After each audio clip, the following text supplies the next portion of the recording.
Ellis County Skull.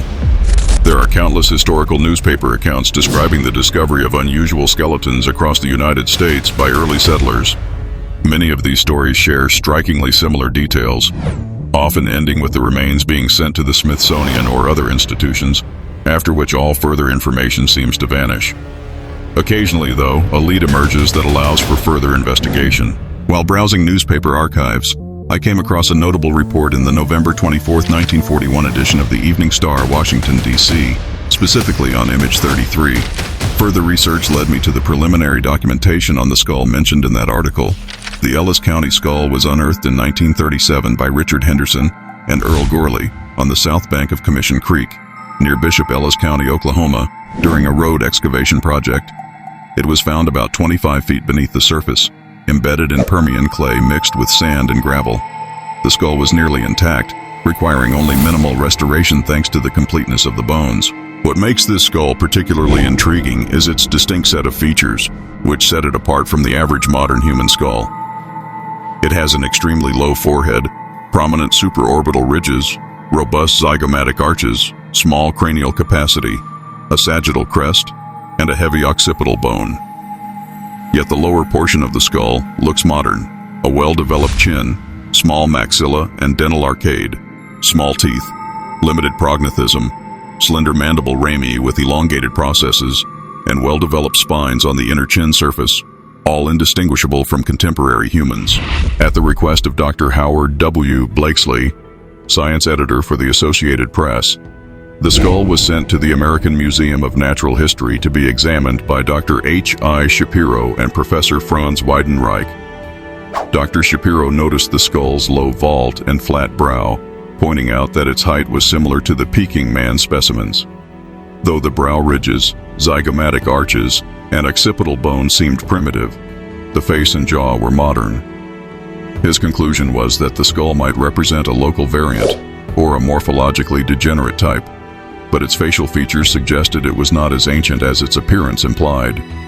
If only the skull cap had been found, he said, its apparent antiquity would have been far greater. Despite these modern traits, Dr. Shapiro did not rule out the skull's relative antiquity in the Americas. Note that geological evidence suggests human occupation of the continent may stretch back over 25,000 years.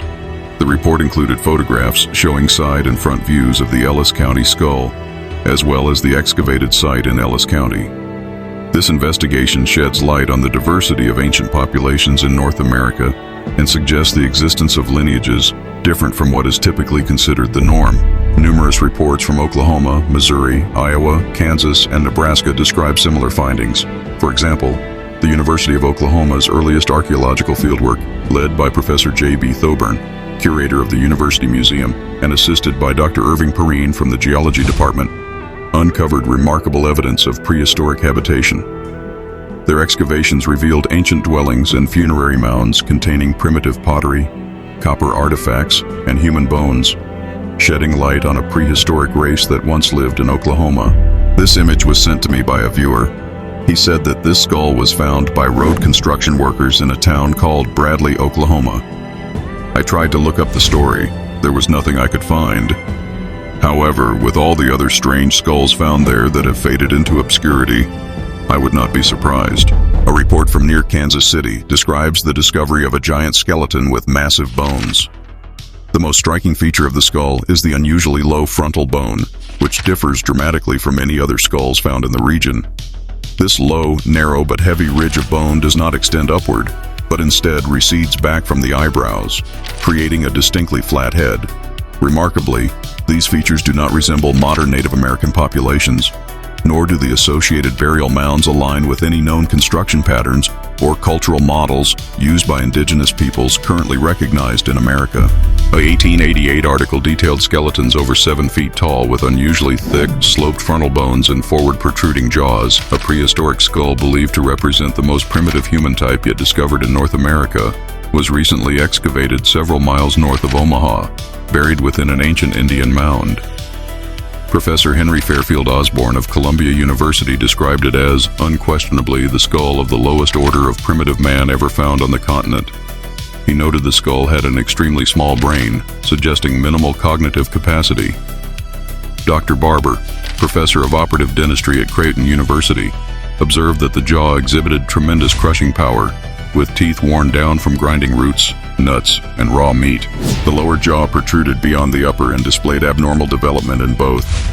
The Gilder, Nebraska skull featured a receding chin and forehead, abnormally large cheekbones, and a notably small brain pan, with the dome of the head measuring only about 1 inch above the eye sockets. Nonetheless, the individual was exceptionally tall, nearly 7 feet, and analysis of accompanying bones suggests remarkable strength far beyond that of typical men today. Here's another from Nebraska, called Low S Man Number 8. The skull slopes back to the rear of his head. The bone ridge over each eye would protect his eyes from blows by his enemies, while the sloping head from there backward would allow all missiles to glance off harmlessly. The skull was estimated to be 20,000 years old, found under a mound north of Florence. Scientists from France, Germany, and Russia came to view the skulls for the anthropological interest they hold. Here's one from Kansas, the Lansing skull. The photo doesn't give an adequate idea of the peculiarities of this prehistoric skull. It slopes back immediately from the eyes, and there is practically no forehead. Over the eyes, however, are well-developed ridges, which are taken to denote that the perceptible faculties were considerable. The back of the skull is abnormally developed, and the skull is very thick. Despite the scientific consensus that the first Americans were anatomically modern humans migrating from Asia around 15,000 to 20,000 years ago, these accounts raise questions about the variety in ancient skeletal types. If these are mere anomalies, why do so many reports exist describing similar distinctive features? Many of these discoveries remain enigmatic, as their details faded from public record shortly after their initial publication. The reasons behind their absence from mainstream accounts and education remain unclear. These recurring discoveries across the Midwest suggest a regional hotspot for unusual ancient skulls, especially in Oklahoma, Missouri, Iowa, Kansas, Nebraska, and the Dakotas, though more remain to be explored. Were these mound builders ancestors of the Native Americans, or do they represent an earlier, distinct population entirely? The diversity in ancient remains and the mystery surrounding many such finds invite continued curiosity and exploration. Thanks for joining this episode. Keep camping and exploring the mysteries of our world.